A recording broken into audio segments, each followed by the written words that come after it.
தமிழ்நாட்டுல இப்போ தேர்தல் தேதிலாம் அறிவிச்சுட்டாங்க. இப்போ தமிழ்நாட்டுல 234 தொகுதிகளுக்கும் தேர்தல் நடக்குது. இப்போ 234 தொகுதிக்கும் தேர்தல் வந்து வருகிற ஏப்ரல் 23ஆம் தேதி நடக்குது சார். இப்போ அன்னைய தேதி எப்படி தமிழ்நாட்டுல இருக்கக்கூடிய மக்களுக்கும் என்ன மாரி நன்மைகள் நடக்கும் சார்? அனைவருக்கும் வணக்கம். பரம்பரை ஜோதிடர் பெருங்குளம் ராமகிருஷ்ணன் ஜோசியர் பேசுறேன். பராபவ வருஷம் உத்தராயணம் வசந்த ருது சித்திரை மாசம் 10ஆம் தேதி வியாழக்கிழமை கூடிய நன்னாள்ல வளர்பிறை சப்தமி புனர்பூசம் நட்சத்திரம் அமிர்த யோகம் அன்னைக்கு நமக்கு இந்த தமிழ்நாட்டினுடைய சட்டமன்ற பொது தேர்தல் நமக்கு அறிவிச்சிருக்காங்க. உண்மையிலேயே அன்னைக்கு வந்து ஒரு அருமையான ஒரு முகூர்த்த நாள். அன்னைக்கு சித்திரை மாதத்துடைய முகூர்த்த நாள். அதே மாதிரி பராபவ வருஷம் சித்திரை மாதம் 21ஆம் தேதி திங்கட்கிழமை கூடிய அன்றைக்கு மே 4ஆம் தேதி கிருஷ்ணபக்ஷ திருதியை அனுஷ நட்சத்திரம் 9:30 மணி வரைக்கும் இருக்கு. அதுக்கப்புறம் கேட்டை ஆரம்பம் சுத்தியோகம் கூடிய அது ஒரு நன்னாள் தான். அந்த நாள்ல வந்து நமக்கு எலெக்ஷனுடைய ரிசல்ட்ஸ் அறிவிச்சிருக்காங்க. ஸோ இதுல நம்ம வந்து பிரதானமா பார்க்கறது நம்ம என்ன பார்ப்போம், நட்சத்திரம் வந்து பிரதானமா எடுத்துப்போம். ஸோ எலெக்ஷன் அறிவிச்ச தேதி, எலெக்ஷன் நடக்கக்கூடிய தேதி அப்படின்னு எடுத்துட்டோம்னா அன்னைக்கு புனர்பூசம் நட்சத்திரம் மிதுன ராசி. ஸோ நைட்டு 8 மணிக்கு நமக்கு கடகராசிக்கு வாக்கிய பஞ்சாங்கப்படி புனர்பூசம் நட்சத்திரம் கடகராசிக்கு மாறுறது. ஃபுல் டேவே அன்னைக்கு வந்து மிதுன ராசி தான். ஸோ மிதுன ராசியா இருக்கிறதுனால அன்றைய தேதி எடுக்கணும்னா அன்னைக்கு இந்த விருச்சிக ராசி அவளுக்கு வந்து சந்திராஷ்டமம் அன்றைய நாள்ல நமக்கு சொல்லப்பட்டிருக்கு. பொதுவா இந்த நட்சத்திரங்களுடைய அடிப்படையில நாம வந்து பார்க்கும்போது எலெக்ஷன் நடக்கக்கூடிய தேதி வந்து குருவினுடைய நட்சத்திரமாகவும் எலெக்ஷன் ரிசல்ட் வரக்கூடிய தேதி வந்து புதனுடைய நட்சத்திரமான கேட்டேரையும் நமக்கு அமைஞ்சிருக்கு. ஸோ இது வந்து பார்த்தீங்கன்னா நமக்கு வந்து ஒரு மக்களுக்கு வந்து ஒரு பெரிய மாற்றத்தை கொடுக்கக்கூடிய, ஒரு நல்ல ஒரு மாற்றத்தை எதிர்நோக்கி காத்திருக்கக்கூடிய மக்களுக்கு ஒரு நல்ல செய்தியை கொடுக்கக்கூடிய ஒரு நட்சத்திரம் தான் இந்த 2 நட்சத்திரமுமே. ஸோ நியூமராலஜி படி அப்படின்னு பார்த்தோம்னா 5-1 காம்பினேஷன்ல நமக்கு எலெக்ஷன் நடக்கிறது. 4-1 காம்பினேஷன்ல நமக்கு எலெக்ஷனுடைய ரிசல்ட் வர்றது. இதுதான் ஜோதிடத்தினுடைய அடிப்படையான விஷயங்கள். ஓகே. இந்த வாக்குப்பதிவு அன்னைக்கு பாத்தீங்கன்னா அன்னைக்கு என்ன மாதிரி கிரக சேர்க்கை வந்து இருக்கும் சார்? அப்போ என்ன நலன்கள் நடக்கும்? இல்ல கிரக சேர்க்கை அப்படின்னு நம்ம வந்து எடுத்துனோம்னா அன்னைக்கு வந்து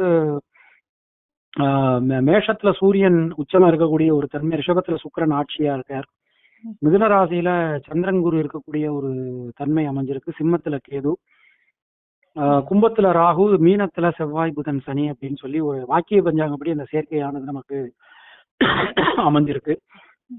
இந்த மாதிரி இருக்கக்கூடிய ஒரு வேளையில கோச்சார ரீதியா நம்ம வந்து எப்படி எடுத்துப்போம்னா 3, 6, 8, 12ல சந்திரன் இருக்கக்கூடிய ராசிகளுக்கு அன்றைய நாட்கள்ல பொதுவா கோச்சார ரீதியா நம்ம எடுத்துனோம்னா அன்றைய நாட்கள்ல பொதுவா சரியா இருக்காது.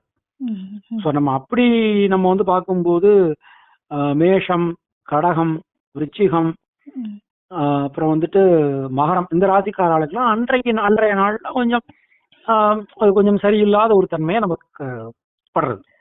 இப்ப இதுல வந்து பாத்தீங்கன்னா 234 அப்படின்ற எண்கள் நம்ம தமிழ்நாட்டோட தொகுதியா இருக்கு. இதுல வந்து 23 அப்படின்னு கூட்டினா வந்து பாத்தீங்கன்னா 9 அப்படின்ற மாதிரி சொல்றாங்க.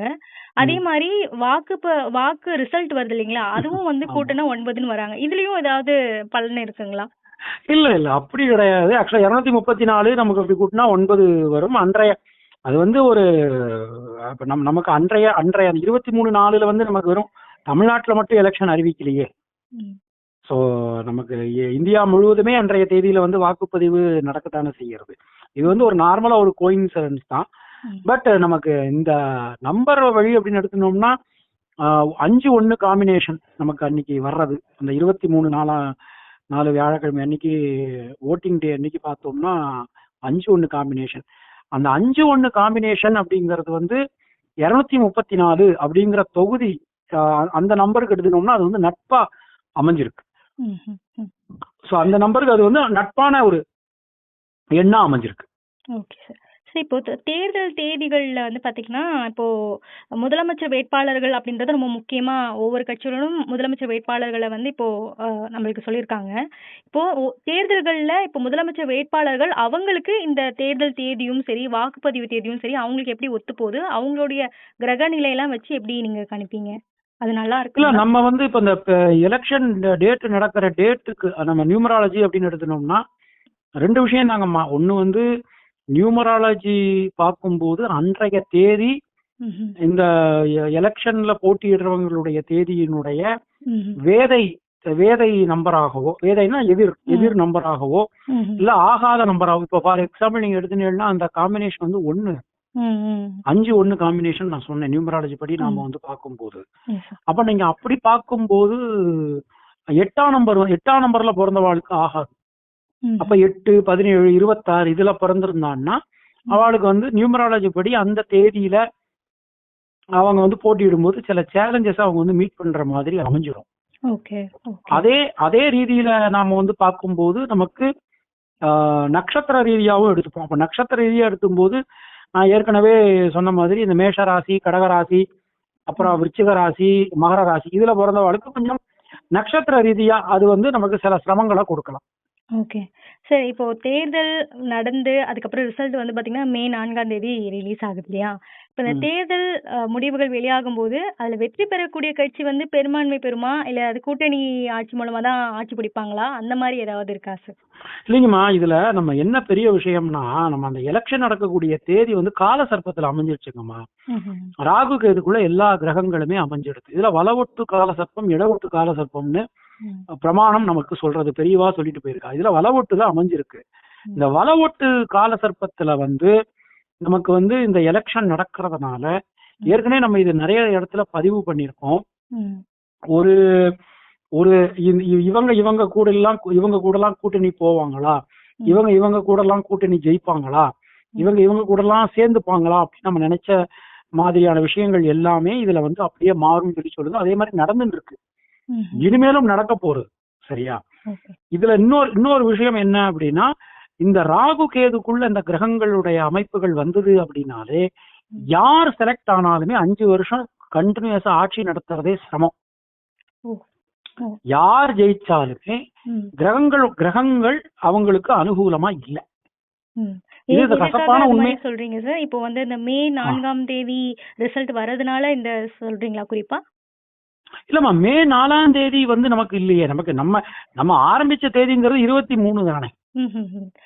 எப்போதுமே நீங்க சொல்றீங்க. ஆமா, வாக்குப்பதிவு தேதியை வச்சுதான் நீங்க வந்து எல்லாத்தையுமே கணிக்க முடியும். ஏன்னா அந்த ப்ராசஸ் வந்து 23ஆம் தேதியோட உங்களுக்கு முடிஞ்சு போயிருக்கு.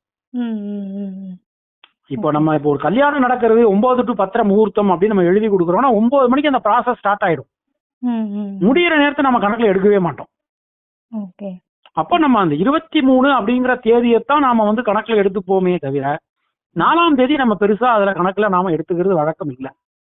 இப்போ வாக்குப்பதிவு வரது சரி, அது ரிசல்ட்டும் வந்து எப்படி நீங்க ஓவராலா பாக்குறீங்க? எங்களோட கணிப்பு பத்தி சொல்லுங்க, எப்படி இருக்கும்? ஆமா, என்னுடைய கணிப்பு அப்படிங்கிறது வந்து வலவொட்டு கால சர்ப்பத்துல வந்து இந்த எலெக்ஷன் நடக்கிறதுனால யார் செலக்ட் ஆனாலுமே, யார் வந்து ஜெயிச்சு வந்தாலுமே 5 வருடங்கள் தொடர்ந்து ஆட்சி புரிவது அப்படிங்கிறது கொஞ்சம் சிரமம்.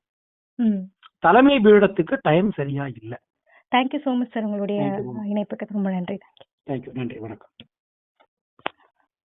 1,26,00,000 மனங்களை வென்ற தந்தை டிவி யூடியூப் சேனல். தவிர்க்க முடியாத தம்ப்நெயில்ஸ், கலக்கலான கான்டென்ட்ஸ். நீங்களும் இந்த குடும்பத்தில் இணைய இப்பவே சப்ஸ்கிரைப் பண்ணுங்க.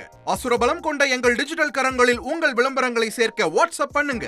8939888378. Email advttv@dttv.in.